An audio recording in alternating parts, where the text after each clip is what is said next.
This YouTube channel does not promote any violent, harmful, or illegal activities. All content provided by this channel is meant for an educational purpose only.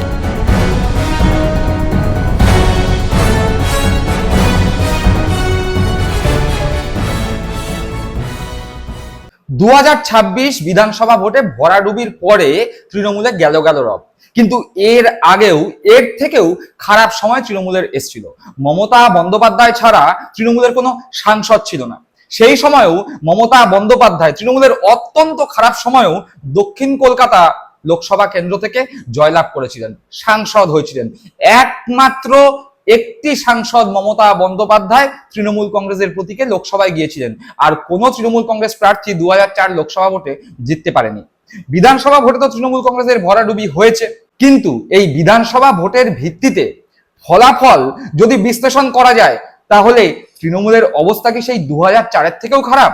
Mamata বন্দ্যোপাধ্যায়ের দীর্ঘদিন যেই আসন থেকে জয়লাভ করেছেন, এই দক্ষিণ কলকাতা আসন, যেই আসন থেকে মমতা বন্দ্যোপাধ্যায় প্রায় 6 বারের কাছাকাছি সাংসদ নির্বাচিত হয়েছেন, তৃণমূল কংগ্রেসের প্রার্থীরা এই দক্ষিণ কলকাতা লোকসভা কেন্দ্র থেকে 7 বার জয়ী হয়েছেন। অর্থাৎ মমতা বন্দ্যোপাধ্যায় কংগ্রেস এবং তৃণমূল কংগ্রেস এই দুই দল মিলিয়ে দক্ষিণ কলকাতা কেন্দ্র থেকে 6 বার সাংসদ নির্বাচিত হয়েছেন।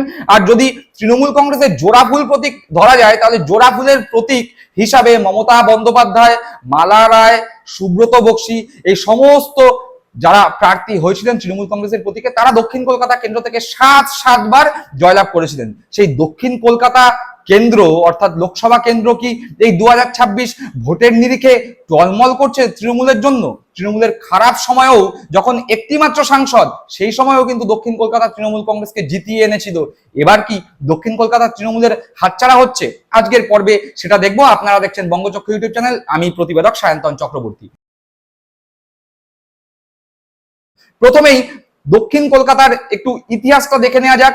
যদি আমরা দেখি 1991 সাল, 96 সাল, 98 সাল, 99 সাল, 2004, 2009 মমতা বন্দ্যোপাধ্যায় সাংসদ নির্বাচিত হয়েছিলেন দক্ষিণ কলকাতা থেকে। অর্থাৎ 91, 96, 98, 99, 2004, 2009 মমতা বন্দ্যোপাধ্যায় সাংসদ নির্বাচিত হয়েছেন দক্ষিণ কলকাতা লোকসভা কেন্দ্র থেকে।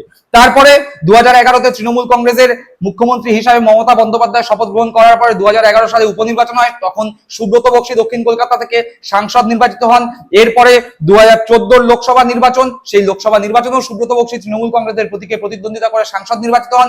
2019 এবং 2024 লোকসভা নির্বাচনে মালা রায় তৃণমূল কংগ্রেসের প্রতীকে প্রতিদ্বন্দ্বিতা করে সাংসদ নির্বাচিত হন এই দক্ষিণ কলকাতা কেন্দ্র থেকে। অর্থাৎ সর্বশেষ দক্ষিণ কলকাতা কেন্দ্রে ভোট হয়েছে 2024 সালে। একবার চট করে 2024 সালে লোকসভা ভোটে তৃণমূল কংগ্রেসের এই দক্ষিণ কলকাতার অন্তর্গত যে বিধানসভাগুলো রয়েছে সেই বিধানসভাগুলোয় কি ফলাফল হয়েছিল দেখে নেওয়া যাক। প্রথমেই দক্ষিণ কলকাতায় কসবা, বেহালা পূর্ব, বেহালা পশ্চিম, কলকাতা পোর্ট, ভবানীপুর, রাসবিহারী, বালিগঞ্জ এ কটা বিধানসভা আসন রয়েছে। 2024-এ কি হয়েছিল? 2024-এ কসবায় তৃণমূল কংগ্রেস 46,850 ভোটে এগিয়েছিল। বেহালা পূর্বতে তৃণমূল কংগ্রেস 15,226 ভোটে এগিয়েছিল। বেহালা পশ্চিমে তৃণমূল কংগ্রেস 15,196 ভোটে এগিয়েছিল। কলকাতা পোর্টে তৃণমূল কংগ্রেস 42,893 ভোটে এগিয়েছিল। ভবানীপুরে তৃণমূল কংগ্রেস 8,297 ভোটে এগিয়েছিল। রাসবিহারীতে তৃণমূল কংগ্রেস 1,691 ভোটে এগিয়েছিল। বালিগঞ্জে তৃণমূল কংগ্রেস 5,113 ভোটে এগিয়েছিল।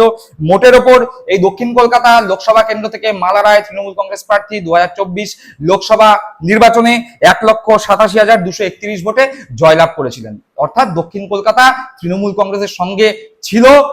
দক্ষিণ কলকাতার অন্তর্গত যে 7টি বিধানসভা, সেখান থেকে তৃণমূল কংগ্রেস প্রত্যেকটি বিধানসভা থেকে লিড নিয়ে দক্ষিণ কলকাতা কেন্দ্রে প্রায় 2 লক্ষের কাছাকাছি ভোটে তৃণমূল কংগ্রেস জয়লাভ করেছিল।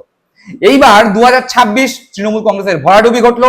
আমরা দেখতে পেলাম দক্ষিণ কলকাতার অন্তর্গত ভবানীপুর বিধানসভা, যেই ভবানীপুর বিধানসভা মমতা ব্যানার্জির গড়, যেই ভবানীপুর বিধানসভার মমতা ব্যানার্জির বাড়ি, সেই ভবানীপুর বিধানসভায় মমতা ব্যানার্জি পরাজিত হলেন। এছাড়াও যেই কলকাতা শহর তৃণমূলের গড় 11টির মধ্যে 11টি তৃণমূল কংগ্রেস 2021 বিধানসভায় পেয়েছিল, সেই 11টির মধ্যে বিজেপি 6টি দখল করলো, তৃণমূল কংগ্রেস 5টিতে নেমে আসলো।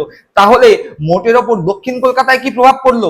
দক্ষিণ কলকাতা 1,87,000-এর বেশি ভোটে তৃণমূল কংগ্রেস জয়লাভ করেছিল, সেই দক্ষিণ কলকাতা কি তৃণমূল কংগ্রেসের হাতছাড়া হলো? মমতা বন্দ্যোপাধ্যায় 6 বার সাংসদ নির্বাচিত হয়েছিলেন এই দক্ষিণ কলকাতা কেন্দ্র থেকে তৃণমূল কংগ্রেসের প্রার্থীরা দক্ষিণ কলকাতা কেন্দ্র থেকে 7 বার সাংসদ নির্বাচিত হয়েছিলেন, সেই দক্ষিণ কলকাতাকে তৃণমূল কংগ্রেসের হাতছাড়া হতে চলেছে। দেখুন 2026 বিধানসভা ভোটের নিরিখে কোথায় দাঁড়িয়ে দক্ষিণ কলকাতা, কোথায় দাঁড়িয়ে তৃণমূল কংগ্রেস, কোথায় দাঁড়িয়ে বিজেপি। দক্ষিণ কলকাতার যে সমস্ত বিধানসভা কেন্দ্রগুলো রয়েছে, অর্থাৎ 7টি বিধানসভা কেন্দ্রের মধ্যে 4টিতে বিজেপি এগিয়ে এবং তৃণমূল কংগ্রেস মাত্র 3টিতে এগিয়ে, অর্থাৎ 7টি বিধানসভার মধ্যে 4টি বিজেপি দখল করেছে এবং তৃণমূল কংগ্রেস 3টি দখল করেছে। এবার আসা যাক বিধানসভা ভিত্তিক কোন দল জয়ী এবং কত মার্জিনে জয়ী। কসবায় তৃণমূল কংগ্রেস জয়ী হয়েছে জাভেদ খান 20,974 ভোটে। বেহালা পূর্বে তৃণমূল কংগ্রেস হেরেছে, বিজেপি জয়ী হয়েছে 25,137 মার্জিন। বেহালা পশ্চিমে বিজেপি জয়লাভ করেছে, তৃণমূল কংগ্রেস হেরেছে 24,699 ভোটে। কলকাতা পোর্টে ফিরাদ হাকিম জিতেছে 50,080 ভোটে। ভবানীপুরে মমতা বন্দ্যোপাধ্যায় শুভেন্দু অধিকারীর কাছে পরাজিত হয়েছেন 15,105 ভোটে। রাসবিহারীতে তৃণমূল কংগ্রেস পরাজিত হয়েছে 20,865 ভোটে এবং বালিগঞ্জে শোভনদেব চট্টোপাধ্যায় 61,476 ভোটে জয়লাভ করেছেন। মোটের ওপর দক্ষিণ কলকাতা কেন্দ্রে তৃণমূল কংগ্রেস এগিয়ে না পিছিয়ে, মোটের ওপর দক্ষিণ কলকাতা কেন্দ্রে তৃণমূল কংগ্রেস এই বাজারেও 46,724 ভোটে এগিয়ে। অর্থাৎ বিধানসভা ভোটের নিরিখে যদি লোকসভা ভোট বিচার করা যায় তাহলে দক্ষিণ কলকাতা কেন্দ্র কিন্তু এই ভরাডুবির বাজারেও তৃণমূল কংগ্রেসের পক্ষে রয়েছে।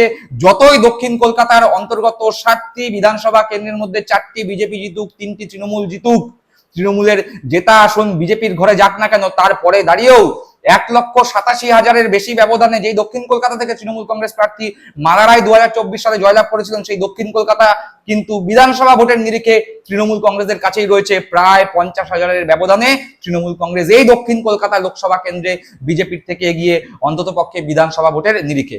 আপনারা দেখলেন দক্ষিণ কলকাতার ফলাফল বিধানসভা ভোটের নিরিখে। অন্তত পক্ষে লোকসভায় কি হতে পারে তার একটা আগাম আভাস পাওয়ার চেষ্টা করলাম আমরা অন্তত পক্ষে এই বিধানসভায় যেই রেজাল্ট রয়েছে সেই রেজাল্টের নিরিখে। দর্শক বন্ধুরা, আপনারা কি মনে করছেন অবশ্যই কমেন্ট বক্সে কমেন্ট করে জানাবেন এবং আপনাদের জানিয়ে রাখি এর পরবর্তী পর্বে আমরা উত্তর কলকাতায় সুদীপ ব্যানার্জি যেই কেন্দ্র থেকে তৃণমূল কংগ্রেসের সাংসদ, কিছুদিন আগে সুদীপ বন্দ্যোপাধ্যায় তৃণমূল কংগ্রেসের হোয়াটসঅ্যাপ গ্রুপে হাতি চালে বাজার কুত্তা বকে হাজার এই মন্তব্য করার পর বিতর্ক হয়েছে, সেই সুদীপ বন্দ্যোপাধ্যায় নিজের ঘর কি টিকিয়ে রাখতে পারলেন, সেই বিষয়ে ডিটেল তথ্য নিয়ে আসবো। সকলে ভালো থাকবেন, সুস্থ থাকবেন। জয় হিন্দ, বন্দে মাতরম।